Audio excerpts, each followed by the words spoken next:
Olá pessoal, meu nome é Taiwane, eu sou residente pedagógica e eu vou resolver as questões 4, 5, 6 e 7 do PET com vocês. Questão 4.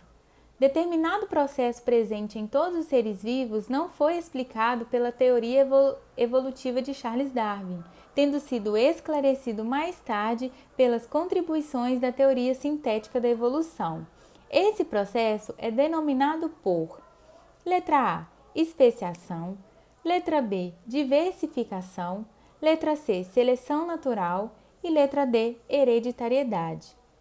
Bom, as ideias evolucionistas de Darwin, elas foram elaboradas por volta do século XIX e se baseavam na variabilidade dos indivíduos dentro de uma espécie e da seleção natural das características que tornam o indivíduo mais bem adaptado ao meio em que se vive. Porém, apesar de Darwin acreditar na transmissão hereditária das características, ele nunca conseguiu explicar a origem da variabilidade e os mecanismos de transmissão das características hereditárias, o que só se deu no século XX com a teoria sintética da evolução, a qual usa a genética para explicar essa origem através das mudanças e da recombinação gênica. Sendo assim, a nossa resposta correta é a letra D, hereditariedade. Questão 5.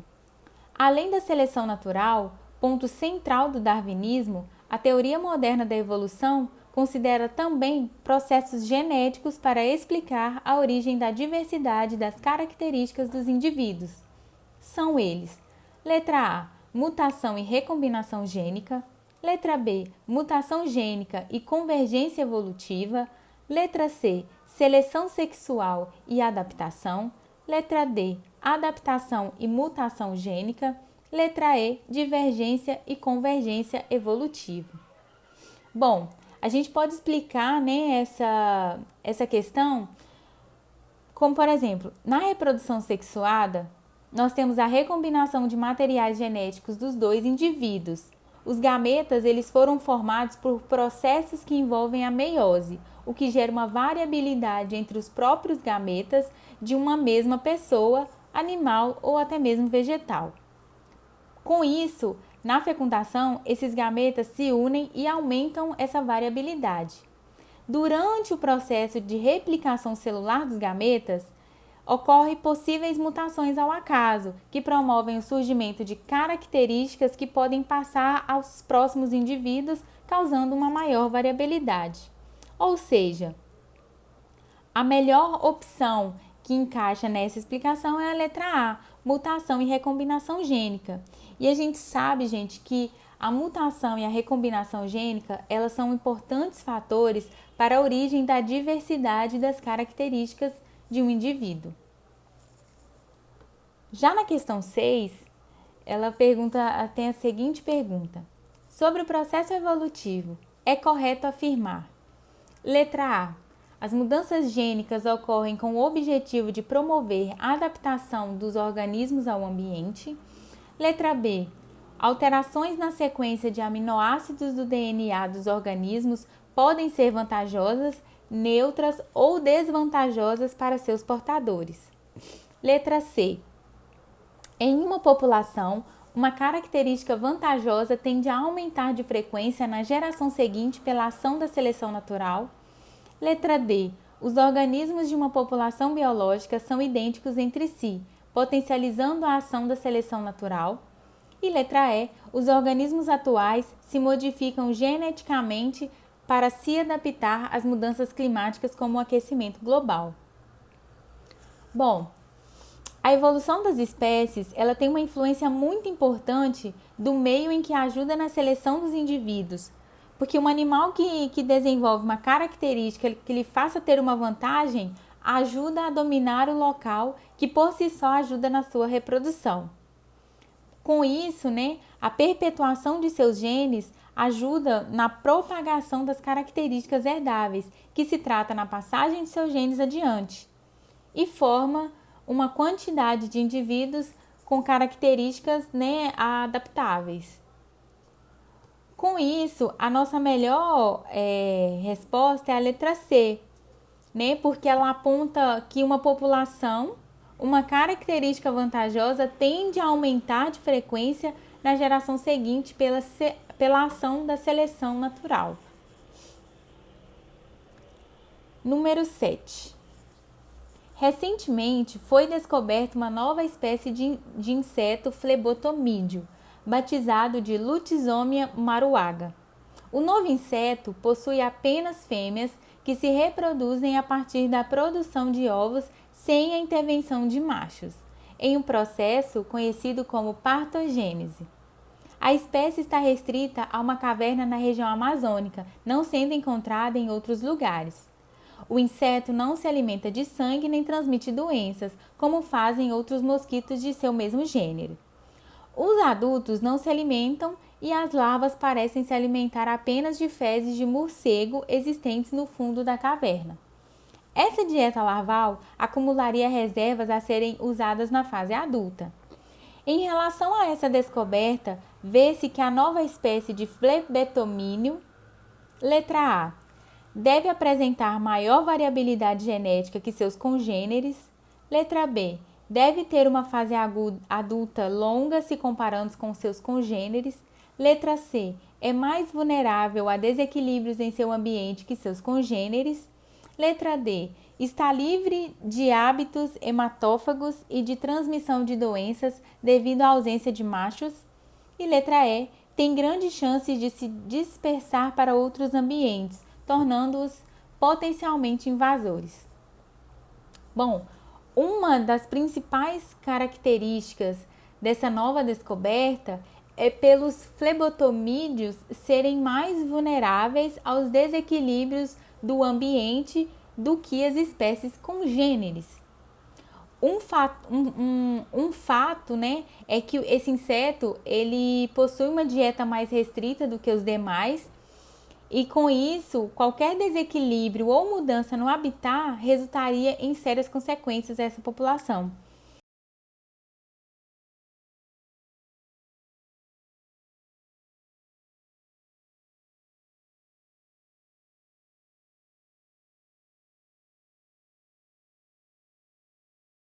Então, a melhor resposta que se encaixa, né, nessa principal característica da nova descoberta é a letra C, que é mais vulnerável a desequilíbrios em seu ambiente que seus congêneres. Oi, gente, eu sou a Lidiane e eu vou resolver as últimas questões do PET com vocês. Na questão 8, que é do Enem de 2010, a gente tem que experimentos realizados no século XX demonstraram que hormônios femininos e mediadores químicos atuam no comportamento materno de determinados animais, como cachorros, gatos e ratos, reduzindo o medo e ansiedade, o que proporciona maior habilidade de orientação espacial. Por essa razão, as fêmeas desses animais abandonam a prole momentaneamente a fim de encontrar alimentos, o que ocorre com facilidade e rapidez. Ainda são capazes de encontrar rapidamente o caminho de volta para proteger os filhotes. Aí a pergunta é assim: considerando a situação descrita sob o ponto de vista de hereditariedade e de evolução biológica, o comportamento materno decorrente da ação das substâncias citadas é: alternativa A, transmitido de geração a geração? Ele é, sendo que indivíduos portadores dessas características terão mais chance de sobreviver e deixar descendentes com as mesmas características. Como é uma coisa que a gente está supondo que vai passar de geração a geração, então ele vai deixar descendentes com as mesmas características. E essa característica dá uma maior chance de sobrevivência? Dá porque garante mais o sucesso da prole, porque a mãe vai ter mais rapidez de achar o alimento e de proteger os filhotes, que garante uma maior chance de sobrevivência. Então a letra A é correta já. Na letra B, a gente tem que transmitido em intervalos de gerações. Nessa aí a gente já pode cortar, porque não fala nada sobre alternância de gerações. Então já está errada. Na letra C, a gente tem determinado pela ação direta do ambiente sobre a fêmea quando ela está no período gestacional. Portanto, todos os descendentes receberão as características. Essa característica vai estar sempre na fêmea, mas ela vai ser expressada somente quando ela está no período gestacional. E os machos não vão receber essa característica, não vão expressar essa característica não, porque eles não vão entrar no período gestacional nunca. Então não vão ser todos os indivíduos que vão ter essa característica expressada e não vai ser só quando ela tá expressada que a fêmea vai ter. Ela sempre vai ter, só que em determinado momento que ela vai expressar esses hormônios que farão ela aumentar sua capacidade de orientação espacial. Então, não é a C também. Na D, a gente tem que é determinado pelas fêmeas na medida que elas transmitem o material genético necessário à produção de hormônio e dos mediadores químicos para a sua prole de fêmeas. Até aí, tudo bem. Durante o período gestacional. Quando que ocorre a transmissão dos caracteres? Durante a fusão de gametas.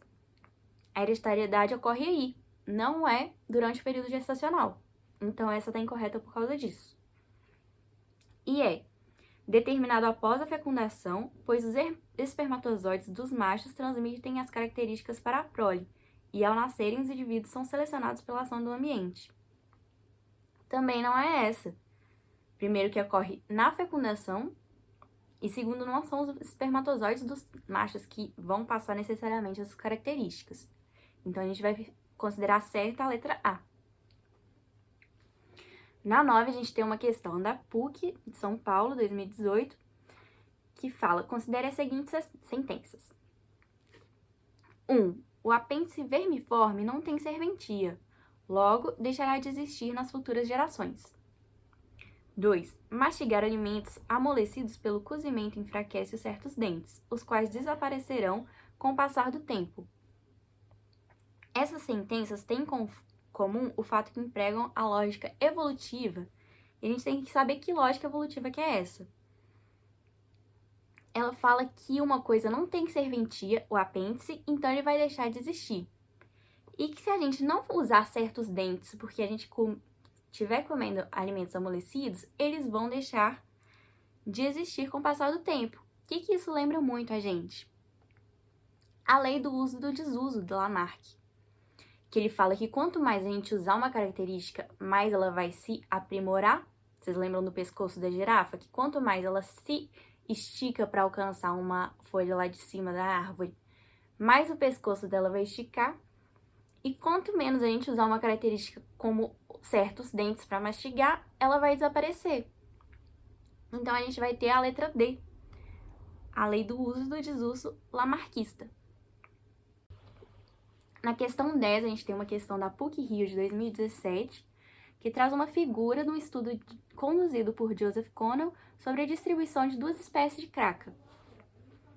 O que são craca? Elas são os invertebrados marinhos, que é muito comum de ver em costão rochoso, em barco, em casco de tartaruga.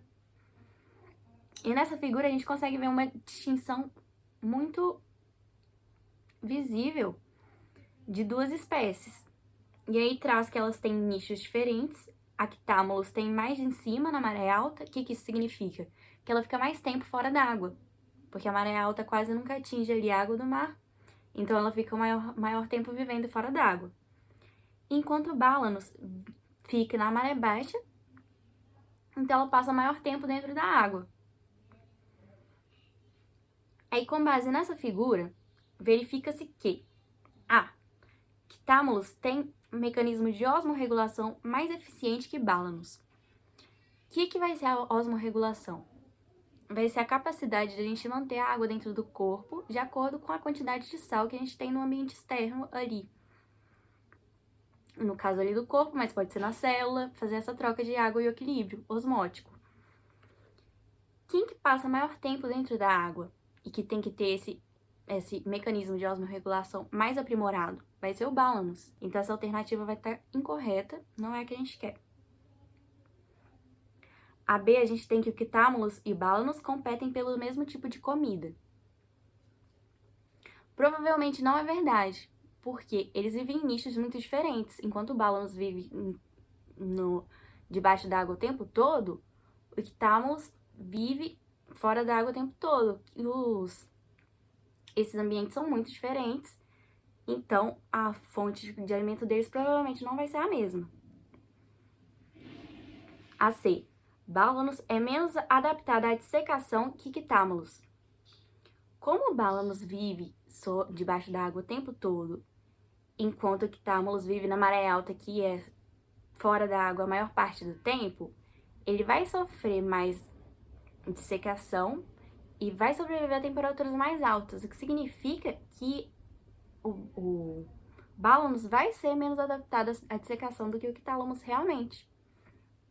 Então, essa é a alternativa que a gente está querendo, a letra C. Na D, a gente tem que o Balanos suporta temperaturas mais altas que Icthámulos.